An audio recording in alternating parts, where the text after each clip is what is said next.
ভাই মন টন ভার কে কার সাথে ঝরকাটা করে আইছেন? মন খারাপ তুই কার সাথে ঝরকা করবো? আরে শিমুল, তো দুলা ভাই আমার উদ্দেশ্যে কিছু কইলো নাকি? মনে হয় তোমার উপর দুলা ভাই রাগ করেছে। শিমুল রে, আমি যদি এবার জামাই হইতাম তাহলে আমার শ্বশুর আর এরকম ব্যবহার করলো না। আমাকে যদি জামাই মনে করতো তাহলে আমার কথা শুনতো, যে কোনো কাজ করলে পরামর্শ নিত। আমি তো এবার জামাই লাই। আব্বা আমি একটা কথা কই, তাহলে কিরকম ক? তুমি যে দুলা ভাই পরের বাড়ির সওয়াল আমার বাড়ি আসি যে রইছে, তাহলে তুমি তাকে তো কিছু মনে করো না।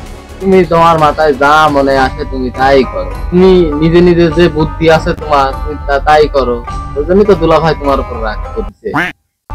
আমি তো জামাই জামাই মনে করি না। জালাল আর জামাই ও ভাই আর একটা সওয়াল।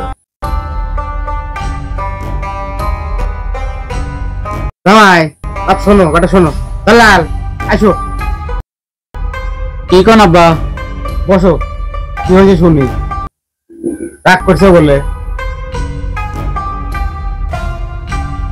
বসলাম। জামাই তুমি রাগ করে থাকো কে?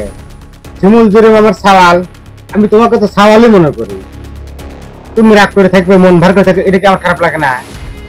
যে কোনো সিদ্ধান্ত, যে কোনো কাজ করতে হয়তো তোমাকে কই না, তুমি জামাই মানুষ, এই যদি তুমি রাগ করে থাকো। আমি তো এবারে জামাই, এত জামাই মনে করেন সাওয়ালি মনে করেন।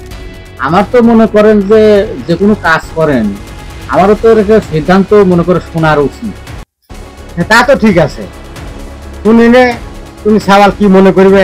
আচ্ছা বাপ, যদি আমার কোনো ভুল হয় ক্ষমা দৃষ্টিতে দেখো, আর পরবর্তী কোনো কাজ কাম সিদ্ধান্ত নিলে পরে তোমার শুনে করো। তোর জামাই আজকে খুশি খুশি লাগছে। যাই হোক, তুই জামাই শ্বশুর তাই যে একটু ভালোই লাগতেছে। এই খুশিতে তো আমি আজকে একটু বেড়া আসি ওই দিক থেকে।